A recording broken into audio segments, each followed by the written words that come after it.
Hi, this is Universal Mind Channel. You know, if I were Ukraine President Zelensky's aides, I'd be ashamed of myself. You didn't prepare your president very well for his confrontation with Trump. You obviously didn't understand you're dealing with a bully who's used to pushing other people around. You let Trump do the same tactic with your president that he did with Jeb Bush during one of the debates. He made Jeb Bush look weak, and Bush couldn't recover after that infamous debate, and he never really regained anything in politics. And I haven't heard of him since. Quite frankly, he disappeared. He was that humiliated. Trump played the same trick, the same tactic on your president, and he almost got away with it. He may have overplayed his hand, but he certainly pushed your president around. You don't do that. You don't let a wartime president get pushed around by someone claiming to be an ally. You don't do that. That's a no-no. But obviously, Trump is not an ally. He's a Putin puppet. And you should have known that ahead of time. I'm very disappointed in the Ukraine staff around Zelenskyy. They're naive, obviously naive. They didn't do their homework when it came to a psychoanalysis of that bastard Trump. See, Trump understands one thing: how to get his own way without really expending any energy or taking any risks.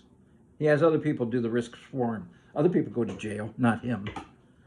Okay, that's his deal. He has other people taking the risks.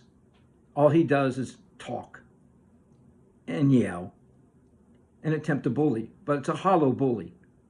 It's a hollow bully, and you can see right through the little punk. Here's a message for President Zelenskyy.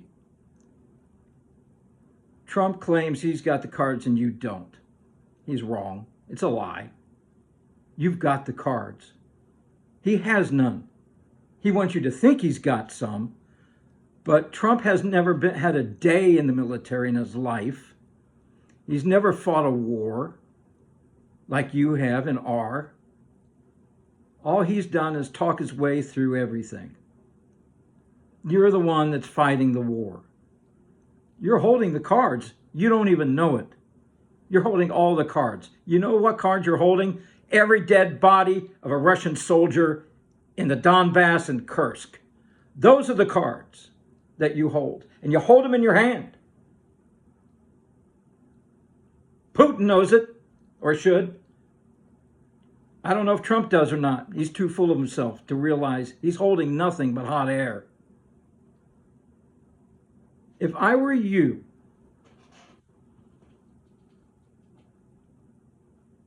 forget about the United States as an ally. As long as Trump is in power, you have an enemy in the White House. Let's be real. Over the past few years, your military has shared information with the American military under Biden like it was an ally. All that information is probably now sitting on Putin's desk. Do you know that? Do you understand that? Do you understand how much at risk you guys are now? You need to change all your command codes. You need to understand that as long as you're relying upon America now, you're relying upon a paper ally and maybe an enemy.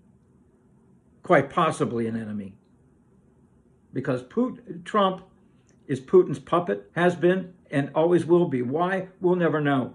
That's probably a deeper, darker secret than the Kennedy assassination. And we need to understand that.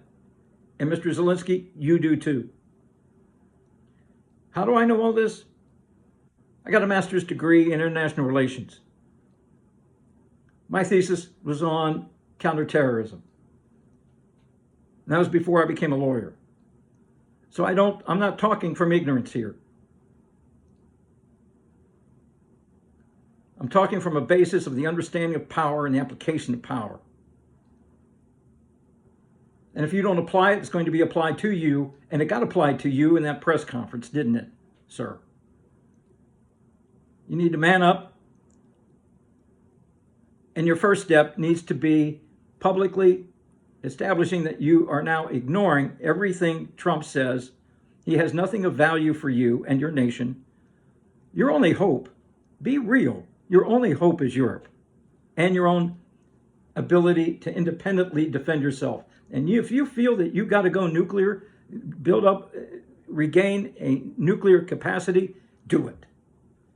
You regret, sir, that your nation gave up the nukes that were in your control back in the 1990s. Back then, it was the promise. Russia would never invade you if you gave up your nukes. Well, they lied, didn't they? Well, they broke that agreement. And now you're free to build up your nukes on your own. You don't need to rely. You've got the experts. You have an ally in Israel. They have experts. They have the capacity. You have the capacity. Great Britain has the capacity. You need that. With that, you survive. Without a nuclear capacity, without a nuclear deterrent, a true nuclear deterrent, at best, you've got a holding action until you can cause Russia to crumble from within. And it may. But you're playing a very risky game. How long can you hold out? How long can your economy hold out? At what point is Russia able to develop its Iskander ballistic missiles that they actually can destroy you without a nuclear warhead, just conventionally? The fact that they're incompetent, Russia is incompetent in their ballistic missile technology, has saved you so far. All they've got is meat to throw at you, and Shahed warheads. That's all they got. If I were you, I'd consider another invasion of southern Russia. Give them something else to worry about. Give them something else from within Russia to blame Putin for. Create some more pressure from within Russia to depose Putin. Without Putin, Trump is nothing. And without Trump, Putin is nothing. As long as they're both in power, you're at risk. Unless you have your own nuclear capacity, either on your own or through Europe. That's what I would tell President Zelenskyy. He needs to hear that. This is Universal Mind Channel. Have a good night.